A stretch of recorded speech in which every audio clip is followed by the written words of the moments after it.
You are driving down a lonely beach when dozens of giant rusted ghost ships suddenly appear out of the fog, like a scene from a movie. Most people think this place is just about oil and big city business, but they are missing the most incredible sights in Africa. Angola was closed off to the world for a long time because of a tough history and complicated rules. But things have changed fast, and now this massive country is opening its doors to people who want to see something real. If you are tired of the same old tourist traps in Europe or the crowded safaris in other parts of Africa, this is your spot. It is one of the last places on Earth where you can stand in front of a massive waterfall without a single other person in sight. The government recently started a new e-visa system that makes it much easier for almost anyone to visit with just a few clicks. This shift from a closed-off oil nation to a wild travel destination is creating a once-in-a-lifetime chance for you to be an explorer. We are going to look at 20 hidden gems that will make you want to book a flight to Luanda right now. Our first stop is just south of the capital city, at a place called Mirador da Lua, which translates to the moon viewpoint. When you stand on the edge of these cliffs, you will understand exactly why they gave it that name. The ground is carved into sharp spikes and deep gullies that look like they belong on another planet instead of the Atlantic coast. The cliffs are painted in bright shades of red, orange, and pale yellow that glow when the sun starts to set over the ocean. It is a perfect example of how the wind and rain can turn a simple cliffside into a masterpiece of natural art. Next, we head to a place that feels a bit spooky, but looks absolutely amazing for photos, which is the shipwreck graveyard at Praia do Sirico. Here, the skeletons of massive metal ships sit rotting in the sand, and the waves, while the salty air eats away at their hulls. Some of these boats have been here for decades, and they serve as a reminder of how powerful the ocean really is. You can walk right up to some of them and see the bright orange rust contrasting against the deep blue water of the sea. It is not a managed museum or a paid park, so you are free to wander through this metallic graveyard at your own pace. If you want to understand the history of the capital, you have to visit the Fortaleza de São Miguel, which was built in 1576. This old fort sits on a hill overlooking the Luanda Bay, and it gives you the best view of the modern skyscrapers and the busy harbor. Inside the walls, you will find beautiful white and blue tiles that tell stories of the animals and the history of the region. It is a quiet spot where you can escape the loud traffic and heat of the city while learning about the Portuguese influence. When the city noise gets to be too much, the locals all head across the water to Muslo Island for a break. It is actually a long sand spit rather than a full island, but it creates a calm lagoon where the water is as flat as a pancake. You can spend the day sitting under a thatched roof hut, eating fresh grilled fish while watching the palm trees sway. It feels 100 miles away from the busy streets, even though you can see the city skyline just across the water. For your first taste of the wild, you have to drive about 70 kilometers south to Kissama National Park. This is the most accessible safari spot in the country, and it is famous for its massive baobab trees that look like they were planted upside down. You can spot elephants, giraffes, and zebras roaming through the brush, which is a miracle considering the park had to be rebuilt after the war. They actually flew animals in from other countries in giant planes to bring the wildlife back to this beautiful landscape. Now we are heading into the heart of the country, to the Malanje province, to see something that will truly take your breath away. Kalandula Falls is the second largest waterfall in Africa, and it is shaped like a giant horseshoe of crashing white water. It is over 100 meters high and 400 meters wide, which makes it a massive wall of sound and mist. The best part is that unlike Victoria Falls, you won't find thousands of people blocking your view or selling you cheap souvenirs.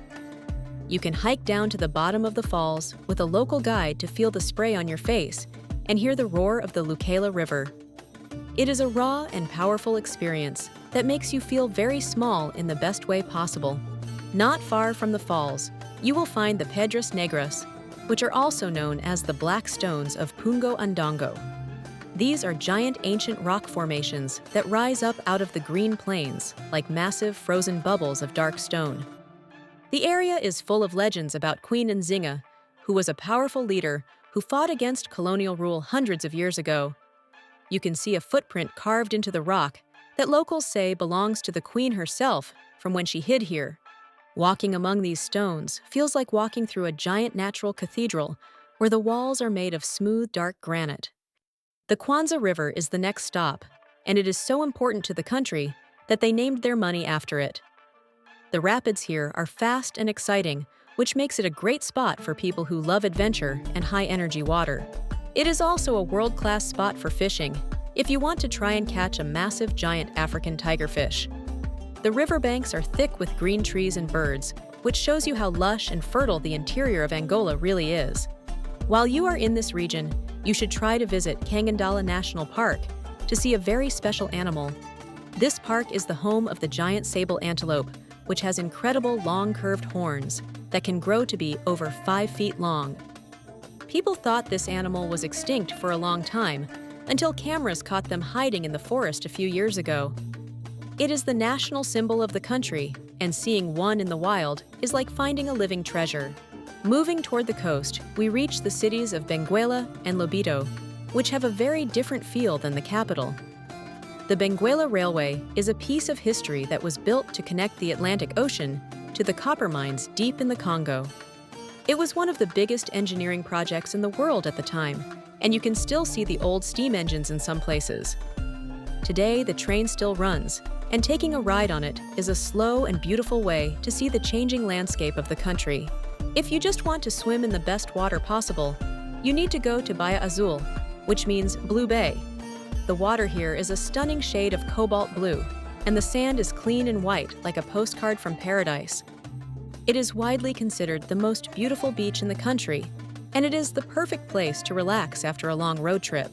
In the nearby city of Lobito, you have to visit the Restinga, which is a long, thin strip of sand that goes out into the ocean. This strip is lined with restaurants where you can eat the best seafood of your life while the waves crash on both sides of you. The city has a very relaxed Mediterranean vibe with colorful buildings and friendly people who love to walk along the shore. For a look at the farming life, you can take a short drive to Dombe Grande, which is a lush valley full of fruit trees. You will see farmers growing everything from bananas to sugarcane in the rich soil that gets plenty of water from the mountains. It is a quiet and peaceful part of the country that shows you how most people live outside of the big modern cities. Now we are going to the deep south, where the landscape gets dramatic and the roads get very curvy. The Serra da Leba Pass is one of the most famous roads in Africa because of its incredible zigzag turns. The road drops over 1,000 meters in just a few miles as it winds down the side of a steep mountain cliff. If you look at it from the viewpoint at night, you can see the lights of cars creating glowing lines through the dark forest. At the top of these mountains, near the city of Lubango, you will find the Tundavala Gap. This is a massive hole in the side of the mountain where the land just falls away into a giant volcanic abyss. You can stand on the edge and look out for miles across the plains all the way toward the ocean in the distance. It is a dizzying and beautiful spot that makes you feel like you are standing at the very edge of the world. While you are in Lubango, you can't miss the Cristo Rei statue, which is a white marble figure of Christ the King. It looks just like the famous one in Rio de Janeiro, and it stands on a hill watching over the entire city below. It was built in the 1950s and serves as a landmark that you can see from almost anywhere in the valley. Heading into the Namib Desert, you will find one of the strangest plants on the planet called the Welwitschia mirabilis. This plant only grows 2 leaves in its entire life, and it can live for more than 2,000 years in the dry sand. It looks like a pile of tangled green ribbons, and it gets all its water from the morning fog that rolls in from the sea. It is a living fossil that has survived since the time of the dinosaurs, and seeing one is a highlight for any nature lover. Deep in the desert, you might stumble upon Lagoa do Arco, which is a hidden oasis surrounded by giant sandstone arches. The red rocks have been carved by the wind into beautiful shapes that frame the green water of the lake inside. It feels like a secret garden that was hidden away to protect it from the harsh heat of the surrounding desert. If you are really brave, you can take an expedition to Baía dos Tigres, which is a ghost town on a remote island. It used to be a peninsula where people lived in a small fishing village, but the ocean broke through and turned it into an island. Now, the abandoned houses are being filled with sand, and the only residents are the thousands of seabirds and seals. Finally, we reach Iona National Park, which is the largest and most remote wilderness area in all of Angola.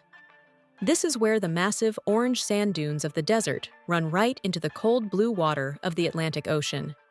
It is a place where you can drive for days without seeing a single building or another car on the road. The challenge of visiting a place like this is that the roads are rough, and you really need a 4x4 vehicle. You also need to carry extra fuel and water, because gas stations are very far apart once you leave the main cities. But the reward for this effort is meeting the local tribes like the Mukubal and the Himba, who still live traditional lives. They are nomadic people who move with their cattle, and they have deep knowledge of how to survive in the desert. Make sure you always travel with a local guide who can help you talk to the village elders and show respect to their culture. When you get back to the city, you should try to learn a few steps of kizomba, which is the soul of Angolan music. It is a beautiful and slow dance that you will hear playing in every backyard and restaurant across the country. You also have to eat the national dish called muamba de galinha, which is a rich chicken stew made with palm oil and okra. It is served with fung, which is a smooth mash made from cassava flour that is the staple food for most Angolans. Before you leave, visit the coffee plantations in the high mountains of Amboim to taste some of the best beans in Africa. Angola used to be one of the top coffee producers in the world, and they are working hard to bring that fame back. Learning a few basic words in Portuguese like bom dia for good morning will go a long way in making friends here. Visiting Angola is not just about seeing cool places, but it is about supporting a country that is rebuilding itself through tourism. Your visit helps create jobs for guides and protects the wildlife that was almost lost during the difficult years. It is a frontier for people who want to see the world before it gets crowded and loses its magic.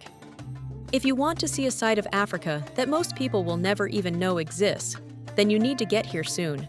Check our video descriptions for the best deals in hotels and accommodation, flights, attractions and tours, travel eSIMs and insurance, transfers and airport services, trains and buses, car and bike rentals, cruises, package tours,